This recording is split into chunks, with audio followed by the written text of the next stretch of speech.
ni bàbá dùgbẹ̀ yìí dùgbẹ̀ tí wọ́n sọ lẹ́lẹ̀ àlùjọ ní èmi jọ ẹja jọ máa jò Mr. Òróróróró ọ̀rárárárá Mr. Talent ò ní ẹ ṣáà pè mí sórí aago mi wọ́n yá bàbá mọ̀ wọ́wọ́ mi ò ṣe máa kọ́ lówó ẹ̀yìn tiwa Bisi ológe gbogbo wa ẹ̀rẹ̀ lágbo ó ti yé yín lọ́dọ̀ Bisi ológe ọmọ yìí ni tẹ máa ń gbádùn lórí tẹlifíṣàn yìí ẹ máa wo ẹ má gbé kúrò ó fẹ́ gbé kúrò ó gbọ́dọ̀ gbé kúrò bẹ̀ jẹ́ kó wà báyẹn ilẹ̀ báyẹn thank you very much dùgbẹ́ yín náà lélẹ̀ sọ fún dáadáa bẹ̀rẹ̀ kẹ́sì Mr. Talent thank you.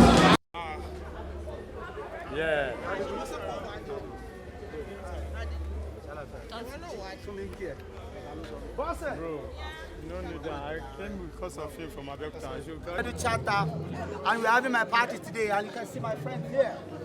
Ẹ ṣe yá dáa fún yín. Mo ṣe wá wo fíìmù ẹ̀ mọ́ wá ní pé mo yé tiẹ̀. Díẹ̀ di fíìmù ẹ̀ mọ́ rò pé kí ni mo ṣe fún tọ́wọ́ abẹ́ ní láìpẹ́ ni kí ni mo ṣe fún ọmọbìnrin ìgbọ́n náà. Ó kà ní èdè.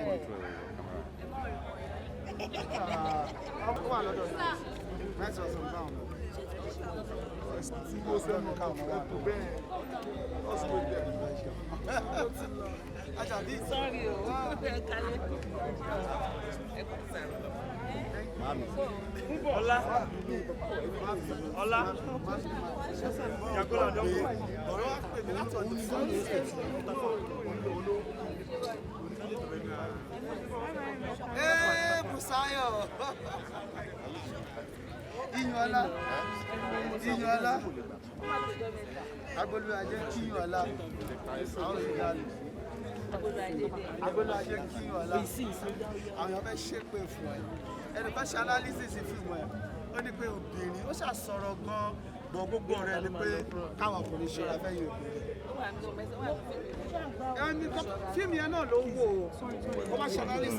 Thanks for watching this video. Please don't forget to click on subscribe button.